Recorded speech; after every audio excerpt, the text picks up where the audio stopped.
Shahararren malamin addinin Musuluncin nan Sheikh Bashir Sokoto ya karyata labaran da suke yawo a social media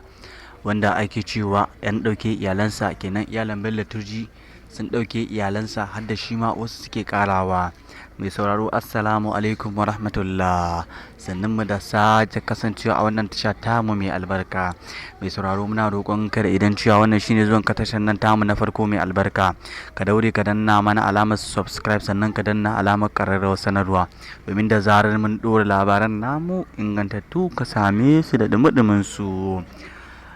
Shahararren malamin addinin musuluncin nan Sheikh Bashir Sokoto ya fito a wani bidiyonsa wanda na minti 14 kenan, inda yake bayyana cewa an kama wasu makusantansa kenan, ko kuma mu ce ɗalibinsa ne da iyayen ɗalibinsa kenan da aka kama su a hannun yan kidnapping, inda wasu kuma suka juya labaran suke cewa Sheikh Bashir Sokoto shi aka kama da kuma iyalansa, inda a wannan lokaci kuma Sheikh Bashir Sokoto ya fito ya ƙara wallafa wani bidiyon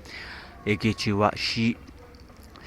ba a kama shi ba a halin yanzu, inda an dade ana ɗora irin wannan jita-jita kenan a social media na ganin cewa an ce an kama Sheikh Bashir Sokoto da iyalansa, inda yake ba da labari a cikin bidiyon nasa yake cewa akwai ranar da aka taɓa cewa ma ya riga da ya mutu, sai da misalin karfe 12 tukunna aka zo gidansa, da aka zo gidansa kuma sai aka tarar yana lafiya, inda ya ce kuma ana yawan ɗorawa a ce ba shi da lafiya, har samu a ɗora wani account number a ƙarƙashin wata nambar a ce Sheikh Bashir Sokoto yana neman taimako, ya ce to shi ba shi bane ba, inda ba wai an ga an ɗora wani labarin ba da yake ɗauke da account number wadda take ɗauke da Sheikh Bashir Sokoto shine yake nufin yana neman taimako ko da za a ba gidan marayu ko wani abu, inda a ga wani suna da ya saba da wannan